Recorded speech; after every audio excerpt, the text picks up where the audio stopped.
மாசில்லா சுத்தமா திருப்புண்ணிய தீர்த்தத்தினால் குற்றம் நீங்கி விடகுணம் மாறேற்ற ஆட்டுக்குட்டியின் இரத்தத்தினால். மாசில்லா சுத்தமா திருப்புண்ணிய தீர்த்தத்தினால் குற்றம் நீங்கி விடகுணமாறேற்ற ஆட்டுக்குட்டியின் இரத்தத்தினால். தேவனுடைய நாமத்திற்கு மகிமை உண்டாவதாக. வாரத்தின் முதல் நாளிலே நாம் சபையாக ஒன்று சேர்ந்து தேவனை தொழுது கொள்வது என்பது நமக்கு கிடைக்கப்பட்டிருக்கிறதான மிக பெரிதான ஸ்லாக்கியம். ஆகையினாலே நாம் நன்றி உணர்வோடு மகிழ்ச்சியோடு முழுமனதோடு ஆவியோடு உண்மையாக அவரை நாம் தொழுது கொள்வோம். தூக்கமாக ஒரு பாடலை நாம் தெரிந்து கொள்வோம். சகோதரர்களை அன்போடு அழைக்கின்றோம். விசுவாசியே நீ பதறாதே, விசுவாசியே நீ கலங்காதே, விசுவாசத்தால் நீதிமான் இன்றும் என்றும் பிழைப்பான். விசுவாசத்தால் நீதிமான் இன்றும் என்றும் பிழைப்பான். கர்த்தரின் கை குறுகவில்லை, கர்த்தரின் வாக்கு மாறிடாதே, சுத்தர்களாய் மாறிடவே சுதனருள் புரிந்தனரே. விசுவாசியே நீ கலங்காதே, விசுவாசியே நீ பதறாதே, விசுவாசத்தால் நீதிமான் இன்றும் என்றும் பிழைப்பான். விசுவாசத்தால் நீதிமான் இன்றும் என்றும் பிழைப்பான். திருசபையே கிருபை செய்வாய், திவ்ய அன்பில் பெருகிடுவாய், தலைமுறையாய் தலைமுறையாய் தழைத்திட அருள் புரிவார். விசுவாசியே நீ கலங்காதே, விசுவாசியே நீ பதறாதே, விசுவாசத்தால் நீதிமான் இன்றும் என்றும் பிழைப்பான். விசுவாசத்தால் நீதிமான் இன்றும் என்றும் பிழைப்பான். முதலாவது துதி ஜபத்தை ஏறெடுக்கும்படியாக சகோதரர் ஒருவரை அன்போடு அழைக்கின்றோம். பரலோகத்திலே வாசமாக இருக்கிற எங்கள் நல்ல பிதாவே, இக்காலத்தில் எங்களை அற்புதமாக வழிநடத்தி கொண்டு வருகிறவரே, உம் கிருபையாலும் உம் இரக்கத்தாலும் நாங்கள் வாழ்கிறோம். எங்களால் ஆகுமென்று யோசிக்கும் தகுதி கூட இல்லாதவர்கள், எங்களுடைய தகுதியெல்லாம் உமது குமாரனும் எங்கள் ஆண்டவருமாகிய இயேசுவில் இருக்கிறது. இந்த நாளிலே அவர் மூலமாய் அவர் இரத்தத்தால் கழுவப்பட்டவர்களாய் பலவீனராகிய நாங்கள் ஆவியின் பலத்தால் உம் சமூகத்திலே வந்து உம்மை தொழுது கொள்ள காத்திருக்கிறோம். நல்ல பிதாவே, எல்லாருமாய் சேர்ந்து எங்களை ஒரு பலி போல மொத்தமாக பலிபீடத்தின் மேலே ஒப்புக் கொடுக்கிறோம். இந்த நாளில் உம்மை தொழுது கொள்வதனால் உண்டாகிற ஆசீர்வாதம், சமாதானம், சுகம் அனைத்தையும் பெற்றுக்கொள்ள வாஞ்சையாய் எங்களை தாழ்த்துகிறோம்.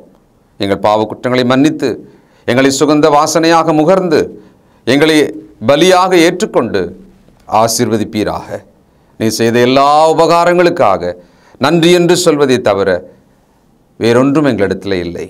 எங்களை தாழ்த்துகிறோம், உம்மை உயர்த்துகிறோம். இயேசு கிறிஸ்துவின் பரிசுத்த நாமத்தில் துதித்து ஜெபிக்கிறோம் பிதாவே, ஆமென். பிதா, குமாரன், பரிசுத்தாவின் நாமத்திலே உங்களை ஆசீர்வதித்து ஜீவனுள்ள தேவனை தொழுது கொள்ளும்படியாக உங்களை அன்போடு வரவேற்கிறேன். முதியவர்கள் மட்டுமல்ல, இளைஞர்களும் சேர்ந்து வாருங்கள், குடும்பமாக வாருங்கள். கர்த்தரே தெய்வம் என்றும் நாம் அவருடைய மேய்ச்சலின் கைக்குள்ளான ஆடுகள் என்றும் அறிந்து கொள்ளுங்கள். அன்பு சகோதரர்களே, சமீபத்தில் ஆப்பிரிக்கா நாட்டில் ஒரு பெரிய சுரங்கத்தில் அது இடிஞ்சு விழுந்தது. ஒவ்வொரு நாளும் சுரங்கத்தில் வேலை செய்கிறவங்க ஒரு பதிவேட்டில் கையெழுத்திட்டு போவாங்க. அதனுடைய அர்த்தம் என்னென்னா, நான் திரும்பி வரவில்லை என்றால் அதற்கான நஷ்ட ஈட்டை என்னுடைய குடும்பத்துக்கு நீங்கள் தாருங்கள். பொதுவாக எல்லா நாளும் அவங்க திரும்பி வருவாங்க. ஆனால் சில சமயங்களில் அவர்கள் திரும்பி வராமலே போகக்கூடும். அந்த மாதிரி ஒரு நாளில் அந்த சுரங்கம் நடுவில் இடிந்து விழுந்தது. அது உள்ளே போனவர்கள் பின்னாலும் திரும்ப முடியல, முன்னாலும் போக முடியல. அந்த இடிபாடுகள் அப்படியே சரிந்து கொண்டே இருந்தது. அந்த சுரங்கத்துக்குள்ள இருந்த அத்தனை மனிதர்களுக்கும் நல்ல கண் பார்வை இருந்தது. தலையின் மீது ஒவ்வொருவருக்கும் ஒரு டார்ச் லைட் பொருத்தப்பட்டிருந்தது. ஆக அந்த வெளிச்சமும் கண் பார்வையும் சேர்ந்து எதிரில் ஒரு துளி வெளிச்சத்தையும் அவர்களால் பார்க்க முடியல.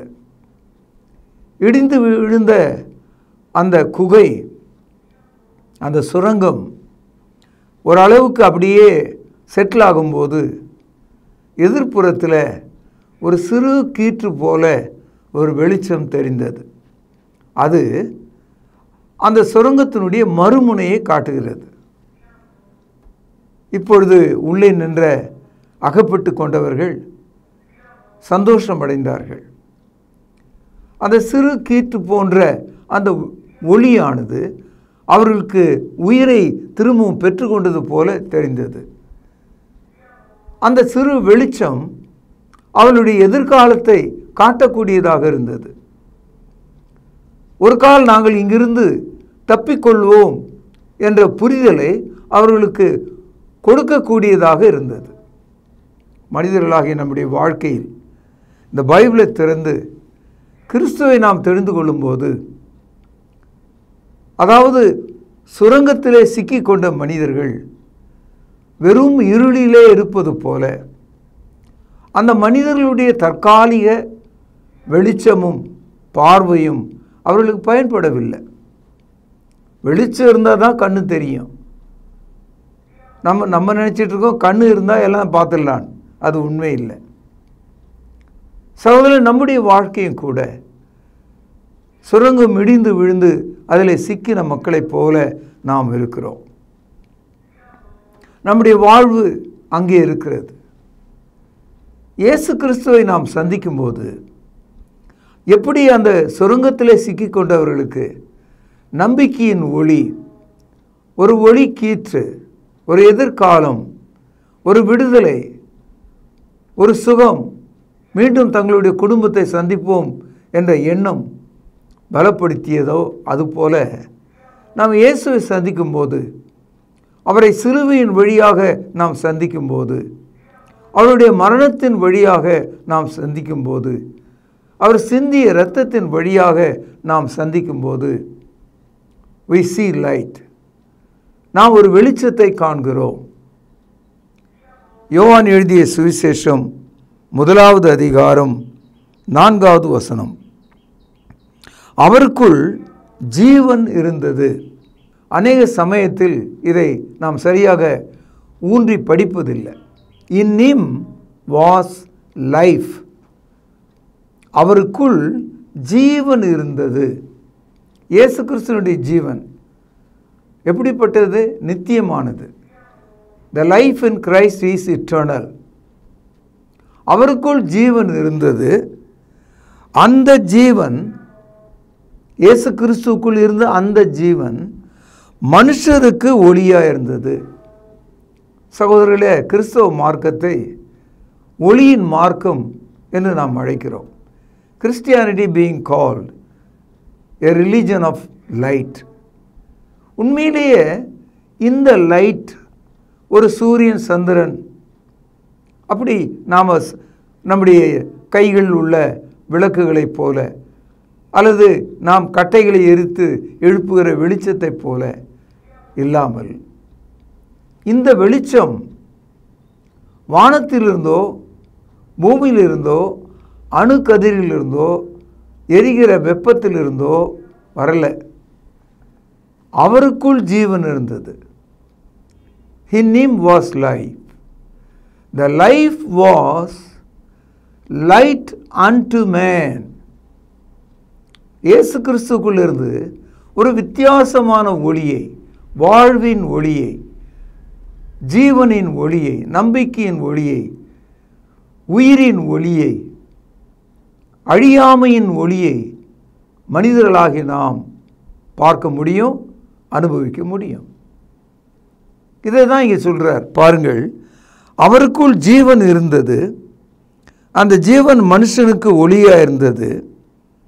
5வது வசனம், அந்த ஒளி இருளிலே பிரகாசிக்கிறது, இருளானது அதை பற்றி கொள்வது இல்லை. அப்படின்னா என்ன அர்த்தம்னா, பாருங்கள், சென்னை நகரம் விமானத்தில் வந்தீங்கன்னா அப்படி ஜொலிக்குது, வெளிச்சம் நல்லா தெரியுது. ஆனால் அதே சென்னை நகரம் அந்த விமானமானது மிக உயரத்தில் இருக்கும்போது அந்த வெளிச்சத்தை நம்மால் பார்க்க முடியாது, எதையுமே பார்க்க முடியாது, இருட்டாக தான் இருக்கும்.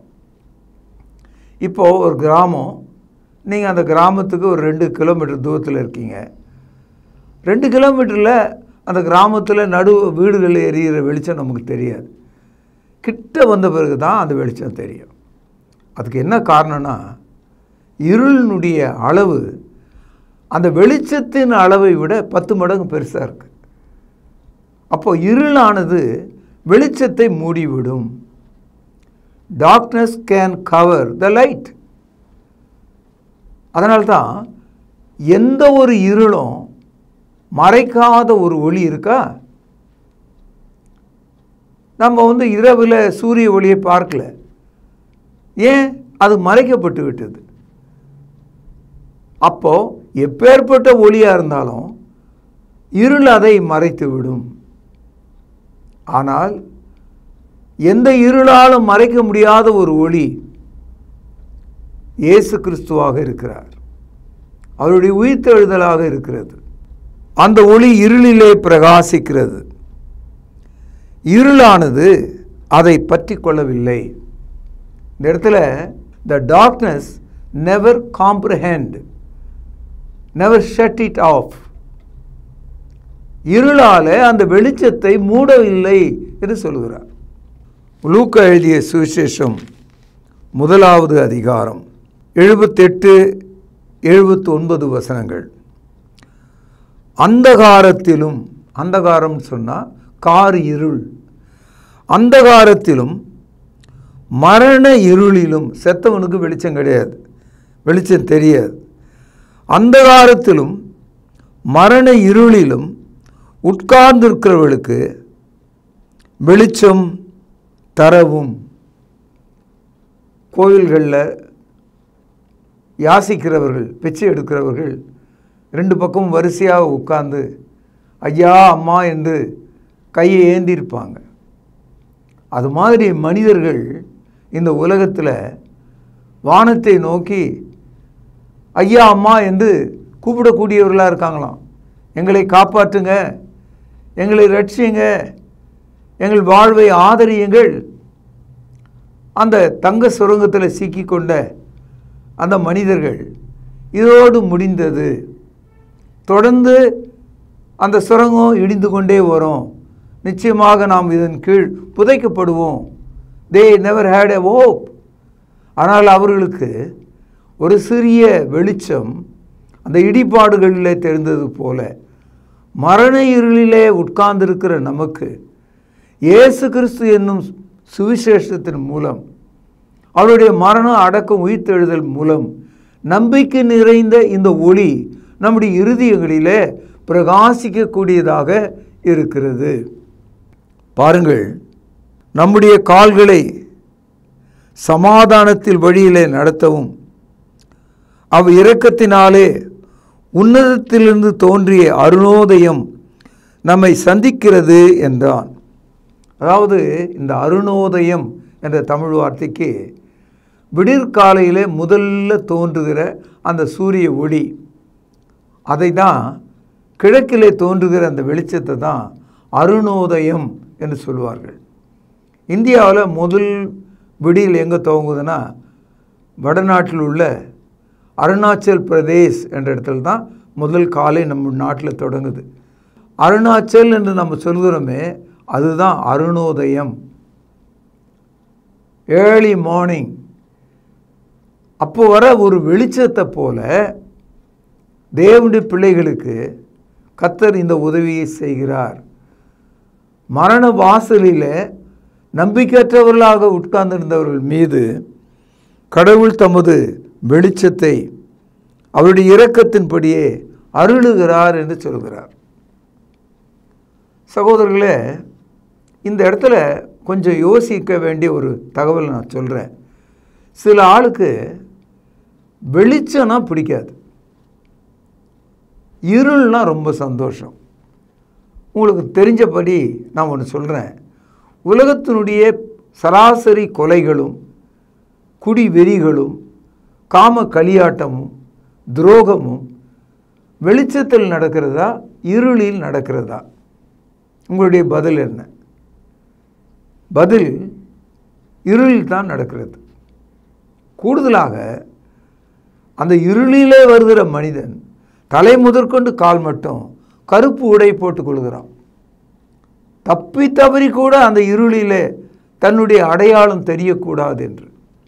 அதுபோல தான் இயேசு கிறிஸ்துவாகிய அருணோதயம் மரண வாசலில் உட்கார்ந்தவர்கள் மேல் உதித்திருந்தாலும் தன்னுடைய 2 கைகளை கண்களில் மறைத்து கொண்டு இந்த தேசம் முழுவதும் ஜீவனுள்ள தேவனை மறந்து அவர்கள் வழி விலகி போனதை நான் பார்க்கிறேன். உலகத்திலேயே முழுமையான விக்கிரக வழிபாடு செய்கிற ஒரு நாடு நமது நாடு. அன்பு தோழர்களே, இப்படிப்பட்ட இடத்துல நீங்கள் எவ்விதமாக இருக்க வேண்டும் என்பதை எண்ணி பாருங்கள். யோவான் எழுதிய சுவிசேஷம் 3வது அதிகாரம் 19, 20, 21 வசனங்கள். ஒளியானது உலகத்திலே வந்திருந்தும் மனுஷருடைய கிரியைகள் பொல்லாதவைகளாய் இருக்கிறபடியால் அவர்கள் ஒளியை பார்க்கிலும் இருளை விரும்புகிறதே அந்த ஆக்கிர தீர்ப்புக்கு காரணமாக இருக்கிறது. மனிதர்கள் நரகத்துக்கு செல்கிறார்கள், மனிதர்கள் அழிவு பாதையில் செல்கிறார்கள். அவர்கள் அப்படி சென்று அந்த பாவ இருளிலே முழுகுவதற்கு காரணம் அவர்களால் வெளிச்சத்தை விரும்பக்கூடிய மனம் இல்லாமற் போனாங்க. நான் ஏற்கனவே சொன்னபடி உலகத்தினுடைய பெரும் பாவங்களும் கொலைகளும் கொள்ளை நோய்களும் அசுத்தங்களும் அருவருப்புகளும் விபச்சாரங்களும் இரவில் தான் செய்கிறாங்க, இருட்டில் தான் மனிதன் செய்கிறான். இருள் அவங்களுக்கு பாதுகாப்பு என்று நினைக்கிறான். இந்த தெருவில் ஏட்டையாக வராருன்னா பழைய திருடர்கள் ஒளிந்து கொள்வார்கள், வெளியே வரமாட்டாங்க, அவங்களுடைய அடையாளம் தெரிந்துடும். So the thieves wanted to hide themselves in the house. They don't want to come and present themselves in the light. ஒளியானது உலகத்திலே வந்திருந்தும் மனுஷருடைய கிரியைகள் அல்லது செயல்கள் பொல்லாதவைகளானபடியால் அவர்கள் ஒளியை பார்க்கிலும் இருளை விரும்புகிறதே அந்த ஆக்கினை தீர்ப்புக்கு காரணமாயிருக்கிறது. பொல்லாங்கு செய்கிற எவனும் ஒளியை பகைக்கிறான், தன் கிரியைகள் கண்டிக்கப்படாதபடிக்கு ஒளியினிடத்தில் வராதிருக்கிறான். ஒரு பாவியாகிய மனிதன் அவன் மனம் திரும்பாமல் இருந்து தொடர்ந்து நரகத்தை நோக்கி செல்வதற்கு அடிப்படை காரணம் அவனுக்கு தேவன் இல்லை, தேவன் மேலே நம்பிக்கை இல்லை, தேவன் தரும் அன்பு அவனுக்கு விளங்கலை. அவன் இன்னும் உறுதியாக கடுமையாக பாவத்தின் மீது பாவம் செய்து பாவ வஞ்சனையிலே அவனுடைய இருதயம் கடினப்பட்டு போகிறது. They are hardened in their heart. There is no light in their heart. They have no repentance. அவர்களால் வெளியே வர முடியல. அது சொல்கிறாரு, பொல்லாங்கு செய்கிற எவனும் ஒளியை பகைக்கிறான், தன் கிரியைகள் கண்டிக்கப்படாதபடிக்கு ஒளியினிடத்தில் வராதிருக்கிறான். இப்பொழுது 21வது வசனம். சத்தியத்தின்படி செய்கிறவன் எவனோ தன் கிரியைகள் தேவனுக்குள்ளாய் செய்யப்படுகிறது என்று வெளியாகும்படிக்கு ஒளியினிடத்தில் வருகிறான் என்றார்.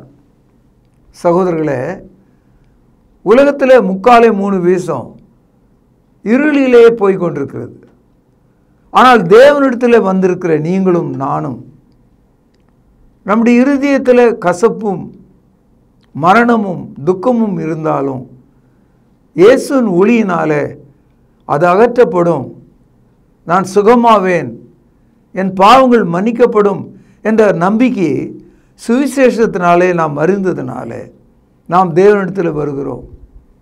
People in the church, they have all kind of crimes. They are also sinners. But why they come to church? Because they know the amazing grace of God, the gospel of Christ. அவர்களுக்கு அந்த சுவிசேஷம் விளங்குகிறது. அதனால தான் சபைக்கு நாம் வருகிறோம். நாம் எப்பொழுதெல்லாம் மனம் திரும்புகிறோமோ அப்பொழுதெல்லாம் தேவன் நம்முடைய பாவங்களை மன்னிக்கிறார். பாவ மன்னிப்பு என்பது வருஷத்துக்கு ஒன்று அல்ல, ஒவ்வொரு நாளும் நாம் பாவம் செய்தோம் என்று எப்பொழுதெல்லாம் உணர்கிறோமோ, whenever you are feeling that you committed sin, there you have a time to repent. இளைய குமாரன் மரண தருவாயில் பன்றிகள் நடுவிலிருந்து எழும்பி நடக்க முடியாமல் நோயுற்றவனாக தகப்பன் வீட்டை நோக்கி வந்தான். அவன் வந்தபோது தூரத்திலே அவனுடைய தகப்பன் அவனை கண்டு அவனுக்கு முன்பாக விரைந்து ஓடி அவன் கழுத்தை கட்டிக்கொண்டு அவனுக்கு சமாதானத்தின் முத்தத்தை தந்தான்.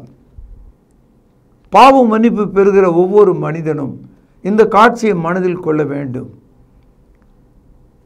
You receive the peace of the good kisses of God. சமாதானத்தின் முத்தத்தை நீங்கள் பெறுகிறீர்கள்.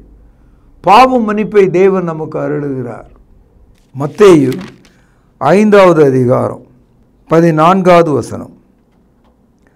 நீங்கள் உலகத்துக்கு வெளிச்சமாயிருக்கிறீர்கள்.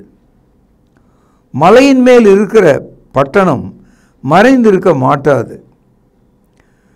ஆகவே என் அன்பு சகோதரர்களே, கிறிஸ்துக்குள்ளே நாம் வந்து விடும்போது, நாம் சபையிலே தொழுது கொள்ளும்போது, சபையானது அது ஒரு உயரமான மலையை போல் இருக்கிறது. அந்த மலையில் ஜொலிக்கிற வெளிச்சம் அதை சுற்றி இருக்கிற மக்களுக்கு, இருளி இருக்கிற மக்களுக்கு வெளிச்சத்தை போல் இருக்கிறது. ஆகவே நீங்கள் உலகத்துக்கு வெளிச்சமாக இருக்கிறீர்கள். மலையின் மேல் ஏற்றப்பட்ட வெளிச்சம் பூமிக்கு வெளிச்சமாக இருக்கும். அதனுடைய அர்த்தம் ஒவ்வொரு கிறிஸ்தவரும் வெளிச்சத்தை போல வாழ்கிறார்கள், வெளிச்சத்தை மக்களுக்கு தருகிறார்கள். இந்த வெளிச்சம் யோவான் 1:4 நாம் படித்தோம். அவருக்குள் ஜீவன் இருந்தது, அந்த ஜீவன் மனுஷருக்கு ஒளியாக இருந்தது. இப்போ சூரியன், சந்திரன், நட்சத்திரங்கள், மனிதர்கள் கண்டுபிடித்த செயற்கையான நெருப்பு, இதெல்லாம் மனிதனுக்கு அழிவாக தான் இருக்கும். நீங்கள் எந்த வெளிச்சத்தின் பக்கத்தில் கிட்ட போனாலும், சூரியன் கிட்ட போனால் பொசிக்கிடுவீங்க, அடுப்பு கிட்ட போனால் எரிஞ்சிருவீங்க. ஆக எந்த ஒரு வெளிச்சமும் உன்னை அழிவுக்கு தான் வழி நடத்தும். ஆனால் இயேசுவாகிய ஜீவனிடத்துக்கு நாம் திரும்பும்போது, சிலுவையில் அவர் மரித்த அந்த இடத்துக்கு நாம் திரும்பும்போது, அவருடைய சரீரத்தண்டை நாம் திரும்பும்போது, அது நம்முடைய ஆன்மாவுக்கு வெளிச்சமாக மாறுகிறது. பாவியாகிய மனிதன் மனம் திரும்புகிறதாக மாறுகிறது. உத்தம மக்களாக மாறுகிறோம், நல்வாழ்க்கை செய்கிறோம். நம்மை கண்டு அநேகர் நம்மளிடத்திலிருந்து புறப்பட அந்த வெளிச்சத்தினால கர்த்தரிடத்திலே திரும்புகிறார்கள். எபேசியர் 5வது அதிகாரம் 8வது வசனம். முற்காலத்தில் நீங்கள் அந்தகாரமாய் இருந்தீர்கள். இயேசுவை தெரிந்து கொள்வதற்கு முன்பு, ரட்சிக்கப்படுவதற்கு முன்பு, நம்முடைய பாவத்தை புரிந்து கொள்வதற்கு முன்பு நாம் இருளாக வாழ்ந்தோம். முற்காலத்திலே நீங்கள் அந்தகாரமாய் இருந்தீர்கள், இப்பொழுதோ கர்த்தருக்குள் வெளிச்சமாய் இருக்கிறீர்கள். வெளிச்சத்தின் பிள்ளைகளாய் நடந்து கொள்ளுங்கள். Every Christians are compelled to walk in the light. We were in the darkness previously. Now we are in the light. Therefore, let us share the light. Let us beam the light. Let us glow the light before the lost people. எபேசியர் 5வது அதிகாரம் 14வது வசனம். ஆதலால் தூங்குகிற நீ விழித்து மரித்தோரை விட்டு எழுந்திரு, அப்பொழுது கிறிஸ்து உன்னை பிரகாசிப்பார் என்று சொல்லியிருக்கிறார். அன்பு சகோதரர்களே, எவ்வளோ அற்புதமான ஒரு வசனம் பாருங்கள். சில சமயங்களில் மக்கள் தொலைதூரம் நடந்து போகும்போது உடல் வருந்தி பலவீனமாகி, ஆங்கிலத்தில் டயர்டுன்னு சொல்கிறாங்க. அங்கே ஒரு வழியில் ஒரு ஆலமரத்தை பார்த்தா அங்கே கைகளை தலையின் அடியில் வைத்து கொண்டு சிறிது இளைப்பாறுவோம் என்று தூங்க ஆரம்பிப்பார். கடைசியில் விழித்து பார்க்கும்போது பறவைகளெல்லாம் மரத்துக்கு திரும்புகிறது. விவசாயி மாடுகளை கிராமத்துக்குள் ஓட்டி கொண்டு போகிறார். அப்படின்னா என்ன நேரம்? 5லேருந்து 6 சாயங்காலம். அவ்வளோ நேரம் தூங்கிட்டார் இவர். ஒரு 10 நிமிஷம் தூங்கணும்னு போன ஆள் மத்தியானத்தில் ஏறக்குறைய 3 மணி நேரம் தூங்கிட்டார். இவர் இதுக்கு மேலே எழும்பி ஊருக்கு போகணும். ஆனால் ஆண்டவர் சொல்கிறாரு, எழுந்துரு, உன்னுடைய பயணத்தை தொடரு, உன்னுடைய வெளிச்சத்தை பயன்படுத்து. ஆகையால் தூங்குகிற நீ விழித்து மரித்தோரை விட்டு எழுந்துரு.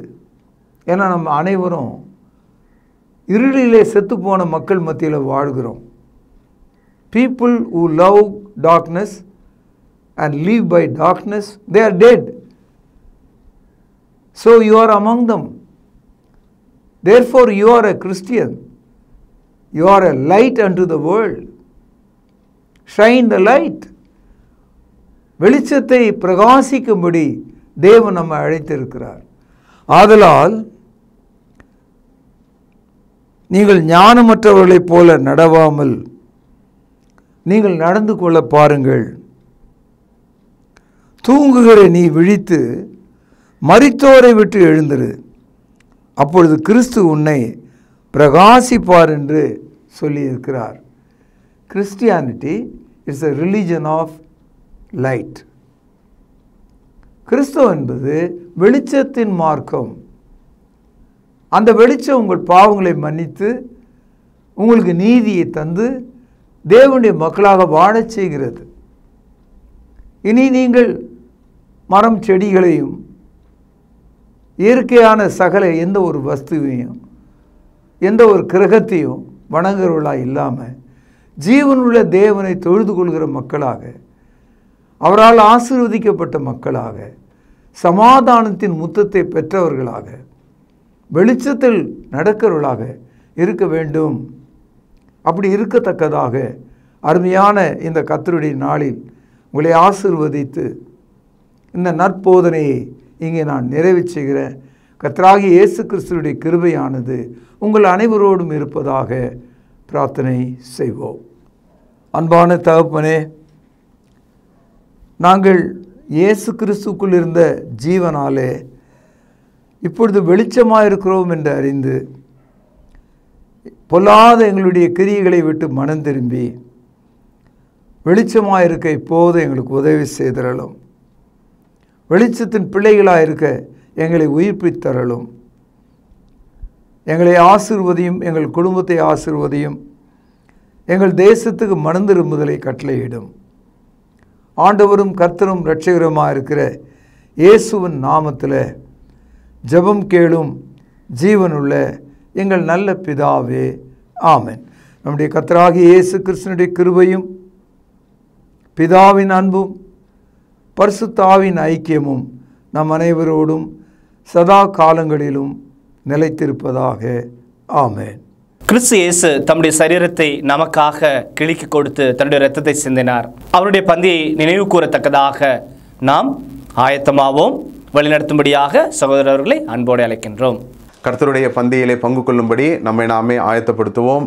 ஆண்டவராகிய இயேசு கிறிஸ்து காட்டிக் கொடுக்கப்பட்ட அன்று ராத்திரியிலே அப்பத்தை எடுத்து ஆசீர்வதித்து, இதை பிட்டு நீங்கள் வாங்கி புசியுங்கள், இது உங்களுக்காக பிற்கப்படுகிற என்னுடைய சரீரமாய் இருக்கிறது என்று சொல்லியிருக்கிறார்.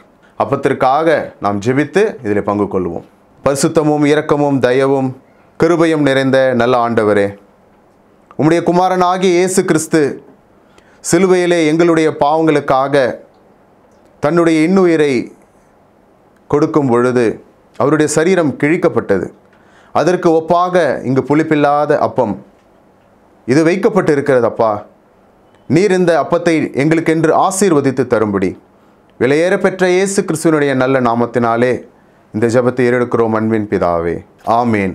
அவர் அந்தபடியே பாத்திரத்தையும் எடுத்து, இந்த பாத்திரம் என் இரத்தத்தினால் ஆகிய புதிய உடன்படிக்கையாய் இருக்கிறது, என்னை நினைவு கூறும்படி இதை செய்யுங்கள் என்று சொல்லியிருக்கிறார்.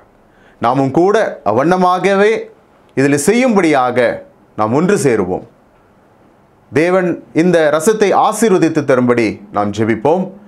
வானத்தையும் பூமியும் உண்டாக்கின சர்வ வல்லமையுள்ள எங்கள் நல்ல பிதாவே, என்னை நினைவு கூறும்படி இதை செய்யுங்கள் என்று சொல்லியிருக்கிறபடியே நாங்கள் செய்யும்படி வந்து நிற்கிறோம். இந்த ரசத்தை நீர் ஆசீர்வதித்து தாரும். குற்றமில்லாத மாசற்ற இதோ தகப்பனே, அந்த ரத்தம் எங்களுடைய பாவங்களுக்காக சிந்தப்பட்டது என்பதை நாங்கள் நினைத்து இதில் பங்கு கொள்ளும்படி, பயபக்தியோடு பங்கு கொள்ளும்படி எங்களை உற்சாகப்படுத்தும். எங்களை தாழ்த்துகிறோம். இந்த ரசத்தை நீர் ஆசீர்வதித்து தாரும். இயேசுவின் நல்ல நாமத்தில் இந்த ஜெபத்தை எடுக்கிறோம் அன்பின் பிதாவே, ஆமேன். இறுதியாக நாம் ஜெபித்து இந்த தொழுகையை நிறைவு செய்வோம். ஜெபிப்போம். கிருபையும் அன்பும் இரக்கமும் நிறைந்த பரம்பிதாவே, உம்மை தொழுது கொள்வது எவ்வளவு பெரிதான ஸ்லாக்கியம். அந்த ஸ்லாக்கியத்தை நீர் இந்த நாளில் எங்களுக்கு தந்தீரே, அதற்காக நன்றி தகப்பனே. நாங்கள் ஜெபித்த ஜெபங்களை நீர் அங்கீகரிக்க வேண்டுமாய் ஜெபிக்கிறோம். கிருபையின் பிதாவே, நாங்கள் கேட்ட வார்த்தைகளுக்காக நன்றி. அவைகள் எங்களுடைய இருதயத்தில் வைத்து அதன்படி எங்களுடைய வாழ்க்கை மறுரூபமாக நீர் தயவு செய்தல் வேண்டுமாய் ஜெபிக்கிறோம். பிதாவே, நீர் எங்களுக்கு இந்த வாரத்தில் ஆசீர்வாதமாக கொடுத்த வருமானத்திலிருந்து உமக்கென்று கொடுக்க நீர் எங்களுக்கு பாராட்டின தயவுக்காக நன்றி. இப்படியாக நாங்கள் கிறிஸ்துவனுடைய மரணத்தை நினைவு கூற நீர் தயவு பாராட்டினீர். எங்களுக்காக கிறிஸ்து தன்னுடைய சரீரத்தை கிழித்து இரத்தத்தை சிந்தினார். அதை நாங்கள் புசிக்கவும் பானம் பண்ணவும் நீர் தயவு பாராட்டினீர். இப்படியாக தாப்பனே, நாங்கள் ஏறெடுத்த இந்த தொழுகையை நீர் தாமே அங்கீகரிக்க வேண்டுமாகவும் ஆசீர்வதிக்க வேண்டுமாக ஜெபிக்கிறோம். தாப்பனே, சுவீனமாக இருப்பவர்களுக்கு உம்முடைய சுகத்தையும் ஆரோக்கியத்தையும் கட்டளை விடமாக ஜெபிக்கிறோம். காத்துக்கொள்ளும் வழி நடத்தியறலும் இயேசு கிறிஸ்து மூலம் அனுப்பிக்கிற நல்ல பரம்பிதாவே, ஆமேன்.